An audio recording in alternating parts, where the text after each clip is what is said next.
I am sorry, আমি তোমাকে ঠিক করে ধন্যবাদ পর্যন্ত জানাইনি। আজ তুমি যদি সময় মতো না আসতে তবে আমার জীবন বরবাদ হয়ে যেত।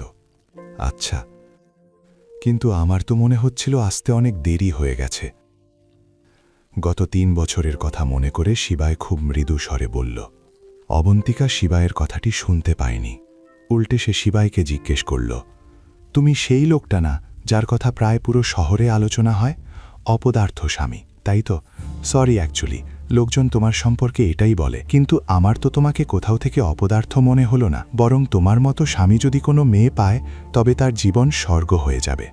এ কথা শুনে শিবায় লজ্জিত হল এবং অবন্তিকার দিকে একবার তাকালো।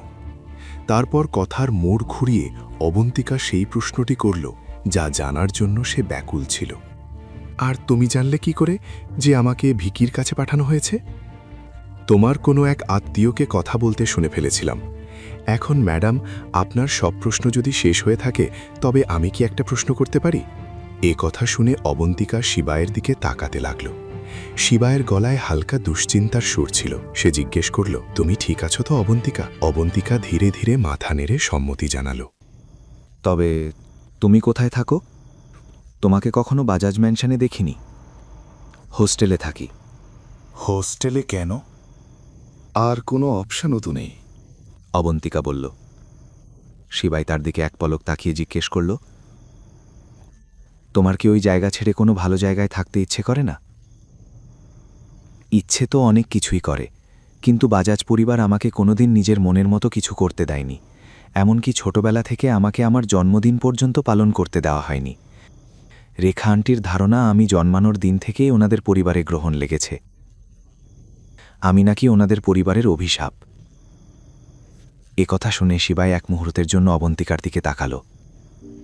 তুমি কোনোদিন নিজের বার্থডে সেলিব্রেট করনি? অবন্তিকা নাতে মাথা নেড়ে দিল। তার চোখে বিষণ্ণতা পরিষ্কার দেখা যাচ্ছিল। শিবাই দীর্ঘশ্বাস ফেলে মনে মনে বলল,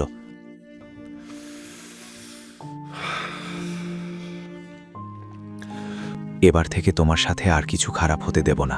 কিছুক্ষণ পর তারা অবন্তিকার হস্টেলে পৌঁছাল। অবন্তিকা যখন গেটে পৌঁছাল, ওয়ার্ডেন তাকে আটকে বকুনি দিয়ে বললেন, কতবার বলেছি সময় না ফিরলে সারা রাত বাইরে থাকতে হবে? সরি, কাল থেকে হবে না। অবন্তিকা মাথা নিচু করে ক্ষমা চাইল। ওয়ার্ডেন শিবায়ের গাড়িটি দেখে বাঁকা সুরে বললেন, ভেতরে যাও, আর আজ থেকে হস্টেলের আশেপাশে এই বয়ফ্রেন্ডের নাটক যেন আর না দেখি। গাড়িতে বসে থাকা শিবাই এই সব কথা শুনতে পাচ্ছিল। সে ওয়ার্ডেনের কথা শুনে রাগে ফেটে পড়ল। তারপর ভাবতে লাগল যে সে এখন থেকে অবন্তিকার জীবনে আর কোনো ভুল হতে দেবে না।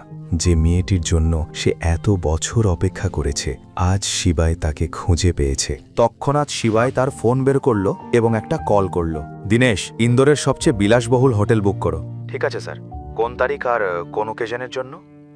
28 ডিসেম্বর, বার্থডে সেলিব্রেশনের জন্য। ডান স্যার, বুঝে গেছি আমি। আচ্ছা শোনো, তোমার জন্য আরও একটা কাজ আছে। শিবাই দীনেশকে কিছু নির্দেশ দিল এবং কল কেটে যেতেই শিবাই ভাবতে লাগল, অবন্তিকার সাথে ঠিক হয়নি। বজাজ ফ্যামিলিকে তো এবার আমি মজা দেখাবো। পরের দিন সকালে নন্দিনীর মা রেখার ফোন বেজে উঠল। সে ফোন রিসিভ করতেই জানতে পারল যে এটি ইন্ডাস গ্রুপের এক সেক্রেটারির কল ছিল।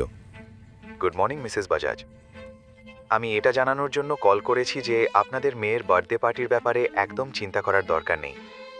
মিস্টার দীনেশ সব খরচ সামলে নেবেন, আর আমরা বাজাজদের জন্য একটা সারপ্রাইজও প্ল্যান করেছি।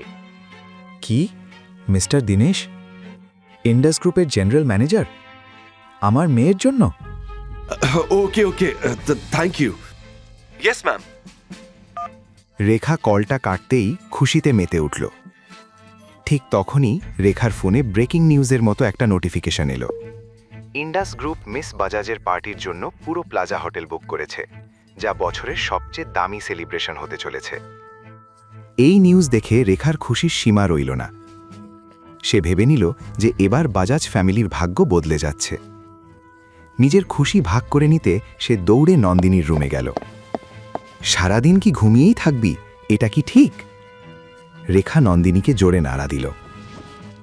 মাম্মি, আমাকে আমার স্বপ্নটা তো পূরণ করতে দাও। স্বপ্নে ব্লসম হোটেলে আমার বার্থডে সেলিব্রেট হচ্ছিল।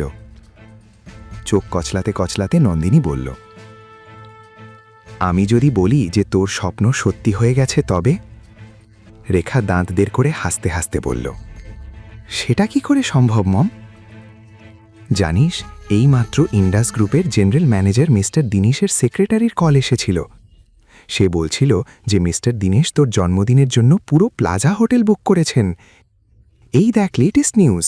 নন্দিনী এতটাই উত্তেজিত ছিল যে সে রেখার হাত থেকে ফোন কেড়ে নিয়ে নিউজটা পড়ল এবং তারপর বেডের উপর দাঁড়িয়ে নাচতে শুরু করল। Oh my God, oh my God, oh my God, Mom! This is the best day of my life! দেখে নে বেটা, ওই অলক্ষণী শিবায় তোর জীবন থেকে চলে গেছে আর আমাদের জীবনে শুধু খুশি আর খুশি চলে এসেছে। নন্দিনী আর রেখার জীবনের এই খুশি কতদিন টিকবে? শিবায় কিভাবে বাজাজ ফ্যামিলির ওপর প্রতিশোধ নেবে? আর এত বছর পর শিবায় যে সুখ খুঁজে পেয়েছে তা কি অটুট থাকবে? বাকি গল্প জানতে দেখুন পরের এপিসোড শুধুমাত্র পকেট এফএম এর ইউটিউব চ্যানেলে। আর শিবাই এক বিনাশাকের সব এপিসোড শুনতে পকেট এফএম অ্যাপ ডাউনলোড করুন এবং বর্ণনায় দেওয়া লিঙ্কে ক্লিক করুন।